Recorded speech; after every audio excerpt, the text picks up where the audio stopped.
Assalamualaikum warahmatullahi wabarakatuh.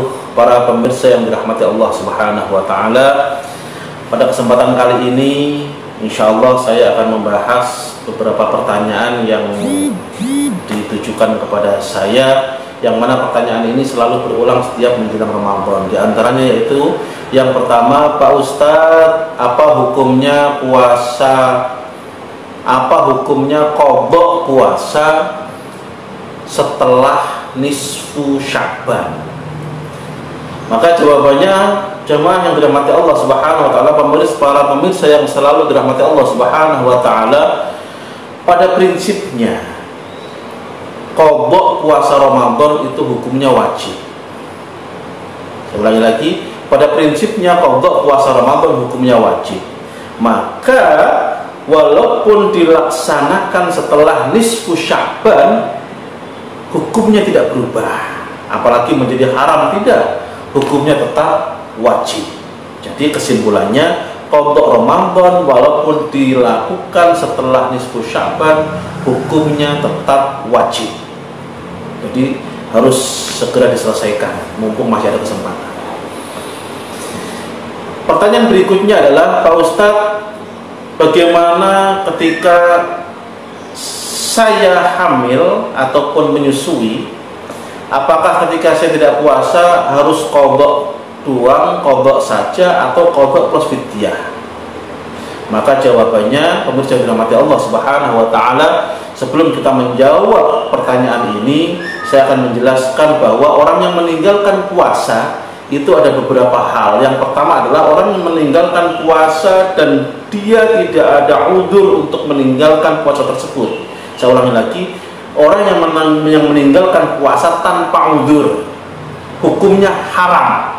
Saya ulangi, hukumnya haram, dan konsekuensi dunianya dia wajib qadha nanti setelah Ramadan. Yang kedua adalah orang yang meninggalkan puasa karena udzur.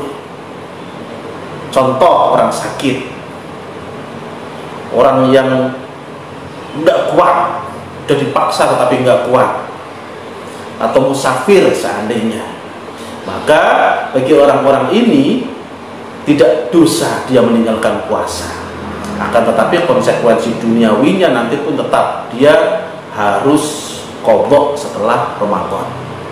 Dan yang ketiga adalah orang yang meninggalkan puasa dan memang dilarang puasa oleh agama, yaitu orang yang haid ataupun nifas. Justru kalau dia puasa malah tidak sah. Tetapi ini nanti setelah Ramadan dia tetap harus qadha. Para pemirsa yang dirahmati Allah Subhanahu wa taala, kembali ke pertanyaan tadi, menjawab pertanyaan tadi, bagaimana ketika orang tersebut sedang hamil ataupun menyusui? Di dalam hal ini ada beberapa kasus. Yang pertama adalah kasusnya dia hamil atau dia menyusui, dia nggak puasa, tetapi nggak puasanya karena memang dia sendiri tidak kuat. Saya ulangi lagi, dia nggak puasa, tetapi dia nggak puasanya karena memang pribadinya dia nggak kuat kalau diajak puasa. Bagi orang-orang yang seperti ini, dia hanya wajib qadha saja. Si ibu ini hanya wajib qadha saja. Kasus yang kedua adalah dia hamil ataupun menyusui. Sebenarnya dia kuat kalau puasa.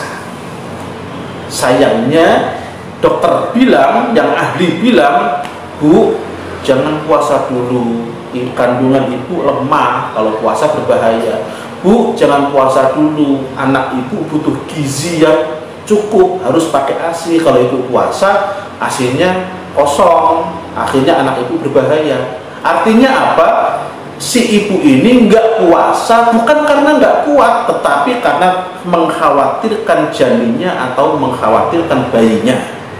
Bagi orang yang seperti ini, maka dia wajib qadha plus fidyah. Saya ulangi lagi, bagi orang yang mengkhawatirkan kandungannya saja atau bayinya saja, sedangkan pribadinya dia sebenarnya kuat untuk puasa, tetapi akhirnya nggak puasa karena khawatir kandungan dan bayinya, maka bagi orang yang seperti ini wajib qadha plus puasa. Maaf, qadha plus fidyah. Kasus yang ketiga adalah dia sendiri tidak kuat, janinnya juga nggak kuat, atau bayinya juga nggak kuat kalau dia puasa. Artinya apa? Dua-duanya nggak kuat kalau diajak puasa. Maka orang yang seperti ini sama dengan kasus yang pertama, yaitu dirinya sendiri nggak kuat. Bagi dia, orang yang sendiri nggak kuat, janinnya nggak kuat, atau bayinya nggak kuat, hanya wajib qadha saja. Hanya wajib qadha saja. Clear untuk ini.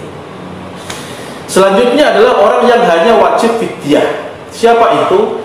Yaitu orang-orang yang sakit menahun, tetapi dengan keputusan yang ahli. Dalam hal ini dokter. Kata dokter, Pak, Bu, Bapak, Ibu sekarang sedang sakit mah kronis. Contoh ini, contoh. Mah kronis. Kalau nggak kemasukan makanan, Bapak Ibu bisa pingsan, malah lebih bahaya lagi. Terus bagaimana, Dok? Setiap 2 jam Bapak atau Ibu harus masukkan makanan walaupun sedikit. Sampai kapan, Dok? Seumur hidup. Nah, kalau begini, bagaimana dia akan puasa? Maka bagi orang ini hanya wajib bayar fidyah saja. Atau bagi orang yang sudah sangat sepuh, sangat tua renta, sampai mungkin bisa dibilang pikun lah, diajak sahur jam 4 pagi, jam 6 pagi sudah makan, dibilangin, Mbak kok makan? Enggak, saya enggak makan. Setengah 8 makan lagi, Mbak kok makan? Enggak, saya enggak makan. Orang-orang seperti ini enggak mungkin diajak untuk puasa. Maka bagi beliau yang sepuh-sepuh seperti ini hanya membayar fidyah saja. Lantas pertanyaannya, Pak Ustadz, fidyah itu seberapa? Jawabannya adalah, yang pertama, fidyah itu makanan pokok setempat. Bagi orang Indonesia umumnya, saya bilang umumnya, orang Indonesia makanannya adalah nasi, maka bisa memberikan fidyah berupa beras seperti zakat fitrah. Tapi jumlahnya tidak sejumlah zakat fitrah, yaitu jumlahnya sekitar, kalau ukuran kita itu hampir 1 liter. Hampir, nggak sampai 1 liter, tapi hampir 1 liter.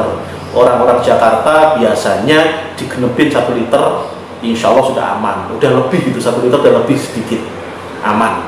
Jadi setiap hari nggak puasa, maaf, setiap hari yang dia tinggalkan puasa itu 1 liter lah, saya bilang aman. 1 liter udah lebih. 1 liter dikasih ke fakir miskin dengan niat membayar fidyah puasa saya. Tapi ingat, bagi yang wajib qadha juga tetap qadha, tapi bagi yang hajat menahun tadi hanya bayar fidyahnya saja. Sampai sini insya Allah jelas ya. Terus lantas yang hanya wajib qadha saja lagi siapa, Pak Ustadz? Yang hanya wajib qadha saja yaitu orang yang nggak puasa karena haid, nifas, musafir, atau sakit-sakit yang dimungkinkan untuk sembuh, sakit yang wajar atau pantas nggak puasa dan ada kemungkinan sembuh. Ini orang ini hanya wajib qadha saja. Para pemirsa yang dirahmati Allah Subhanahu wa taala, sebenarnya ada lagi, yaitu